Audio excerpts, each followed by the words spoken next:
So now let's take a look at the jQuery UI button widget, as well as some other theme elements that are included in the package. So I'm going to navigate to Widgets, Button, and look, there we have some really nice buttons with a rollover state, as well as a click state. Let's view the source. And we're going to go ahead and we're going to grab this script tag. And we're going to edit our contact.html page.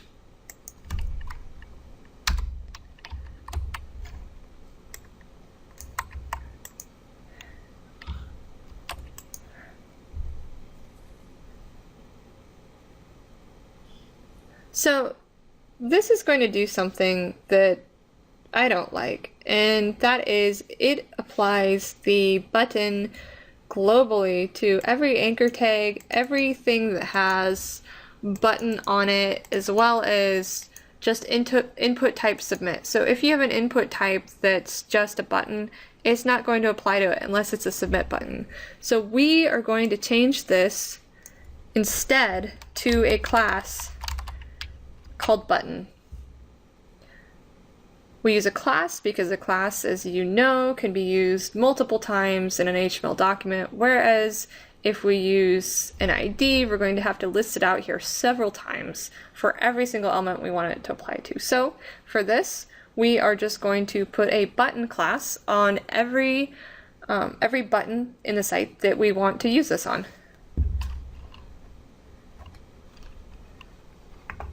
So I'm going to come down here, and so there isn't so much of a pattern to follow with this widget as there is with the other ones. So with this one, I'm kind of defining what I want to apply the button widget to, and in this case we are saying that we want to apply the button widget to every element in the document object model that has the class button on it.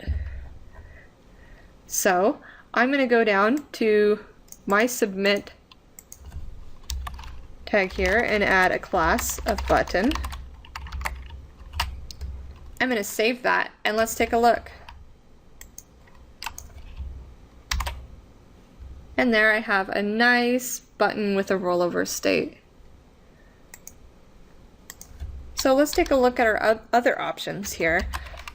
As you noticed before, we had that applied to globally to every anchor tag, which we don't want to do because we have some other anchor tags in our document with some other styles. So if you're bringing over that button widget, be very careful about what's in this script block, because you're going to see some crazy stuff happen if you have some anchor tags in your website that you don't want that to apply to.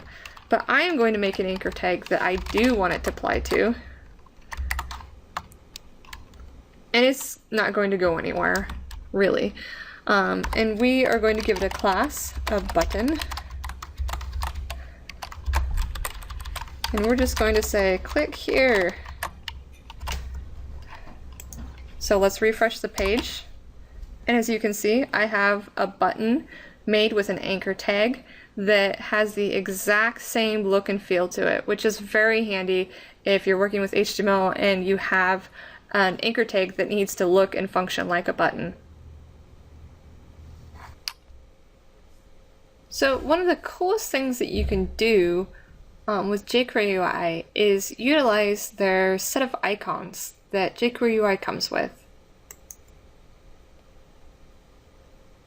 So as you can see, there's some buttons here with some nice little widgets on them. Like I have a lock button and a little widget image there. If you go over to themes, you can see the full package of the framework icons that are available to you. So let's go ahead and add one of these to the buttons.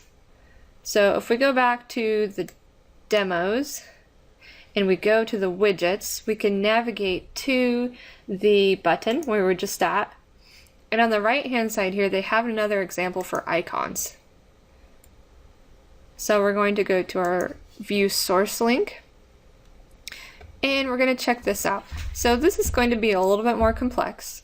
What we're going to do here is we're going to care about this code inside the little dot button statement here. So after the open paren, there's an open bracket, and it says icons, primary, UI icon locked, text false. We are going to just copy it from here down to here. And I'm going to go back to my code, and I'm going to go back to what we have here. And I'm going to add that inside the button open paren, close paren. So what that's going to do is add the UI icon lock to every single one of my buttons.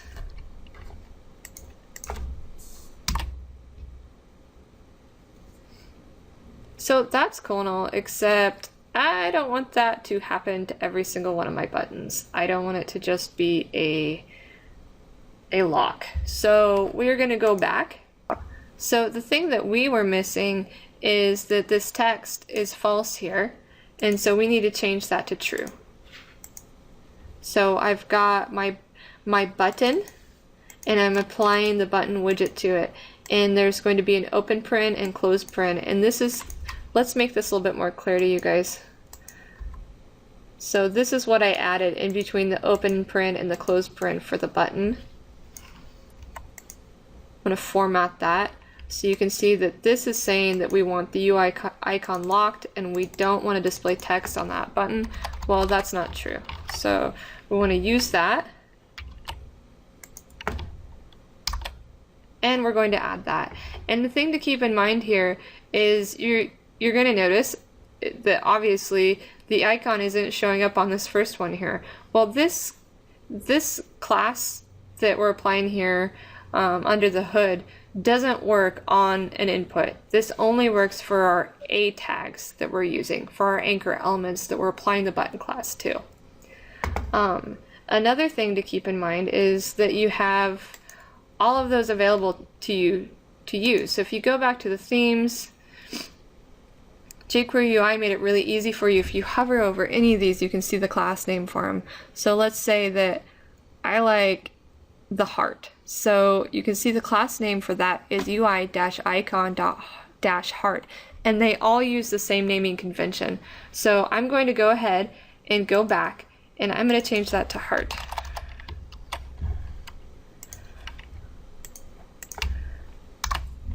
And now I have a heart on my button. So let's say I don't want to add that to every single one of my buttons. Let's say I have some other buttons. So let's add some.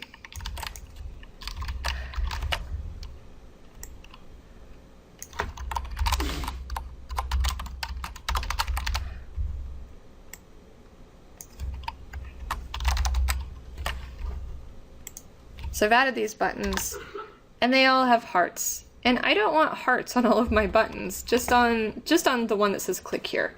So let's go back, and we are going to take this script tag that we have for our button, and just to make it real easy, we are going to back out what we did there on the other one, and that is we added an open curly bracket, closed curly bracket between our open and closed paren on the statement that says that I want to add the button widget to the element that has the class button on it. So we're going to go ahead and say that that statement is still true, and we're going to get rid of that open closed paren.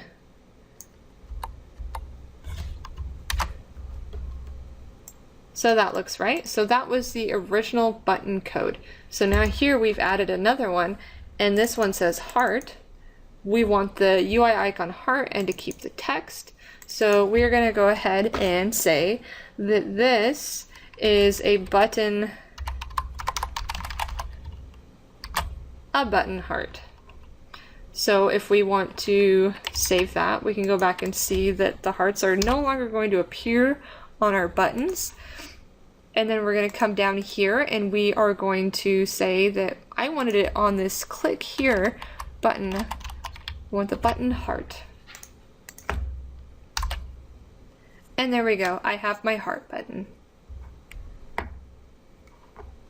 So there's some other stuff that's available that's really handy to use in UI.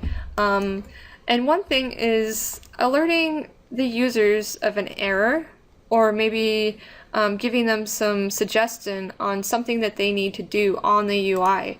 A lot of times we'll do this with red text or something that just stands out to the user, and sometimes we don't even do it very well at all, and we'll say something like, make sure that you include this field and this field, and then the user doesn't see that and they click submit and then they get a bunch of errors and they have to go back and fix them. So a really cool way to kind of alert users to something that's important is to use this highlight error capability right here. So what I'm going to do is I'm going to inspect this element for this highlight, and I like to think of it as giving somebody some important information. It's yellow, it stands out. So I'm going to copy this whole HTML and I'm going to paste it at the top underneath contact me. So the syntax we have here is we have a class that says UI state highlight, UI corner all. That's going to give us the rounded corner effect. It's got some other inline styles here that I'm just gonna ditch that because we don't like inline styles. And on the inside of it we have a paragraph tag, and that's fine, we'll just leave that. It doesn't have to be though, that could be a div tag. The class on the span that's going to have that little info icon in it, remember the syntax for the icons is UI-icon-info. That gives us the little info icon. So that's included there. So I'm going to change this to warning. Please specify what date you want me to get back to you by, because I am very busy. So let's save that and we'll go back and look at our page. So as you can see, I have a nice little warning there. So let's say somebody made a mistake on our page, and this page really, if you look at the HTML, there isn't anything that's being done here. There's just a form with some elements and it's not posting anywhere, it's not being handled anywhere. But let's pretend that we have a form that's being posted and there's some sort of error. Like maybe I have something in my system where I count how many times somebody's contacted me, and I want to say, you know, don't worry, I'm going to get back to you. Please stop sending me these contact forms. So let's go grab the HTML for the alert.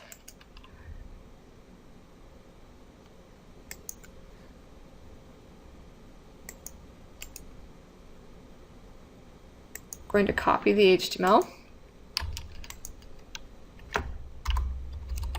And I'm going to put this on here.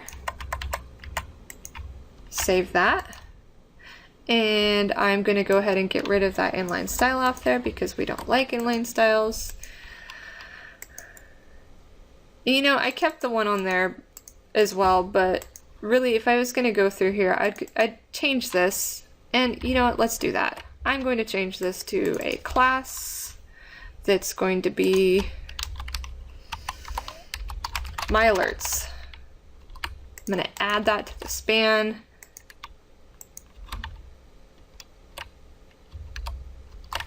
And I'm going to go into my style sheet for my website. And I'll go see what inline style were they going to add on there. I believe that's important, so we want to keep it. The other one I got rid of, it was just some padding, and it's not really necessary. It was specific to their own UI. So we got rid of that. We get rid of our inline style. Much better. So I'm going to save that. I'm going to have the alert.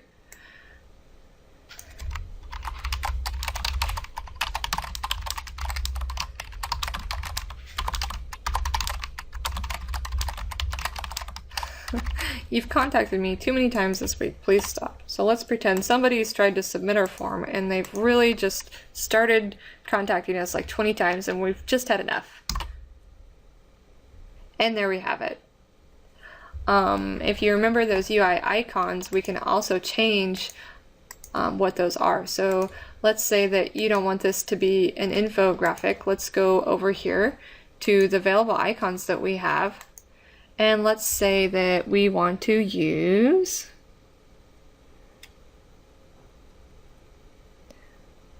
a light bulb. So I'm going to come back and into my warning, and I'm going to change the UI icon info to UI icon light bulb.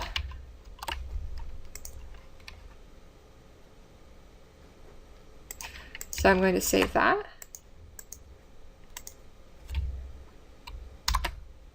And you can see it's changed to the light bulb.